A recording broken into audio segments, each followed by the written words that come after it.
ఇతరులను బాధించుట అనేది చిన్న విషయం కాదు. కొంతమంది చేస్తున్నారు, అది చేయొద్దు. నీకు సాగింపుడు సాగుతుంది కదా అని నువ్వు చేయొద్దు. ఎవరిని బాధించకూడదు. నువ్వు సాధ్యమైనంత వరకు దేవుణ్ణైనా మనుషులైనా నీ చేతనైనంత మటుకు ఆనందపరచడానికి, దేవుణ్ణి బట్టి సంతోషపెట్టడానికి నువ్వు అడుగులే. నీ వల్ల ఎవరు బాధింపబడకూడదు. అది ఆపేసేయమన్నాడు. బాయ్, వింటున్నావా?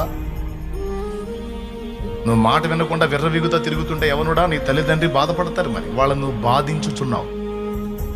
నువ్వు ఎప్పుడైతే మార్పు చెంది క్రమంగా లైన్లోకి వస్తావో వాళ్ళు సంతోషపడతారు, బాధ నుండి విముక్తి పొందుతారు. అట్లా ఏ విధంగానైనా నీ ఇష్టం వచ్చినట్టు తిరుగుతున్నావు, యవనస్తురాలా, నీ తల్లిదండ్రిని నువ్వు బాధిస్తున్నావు, పీడిస్తున్నావు. చేయొద్దట్లా. నువ్వు క్రమంగా నడుచుకోవాలి, సంతోషపడతారు.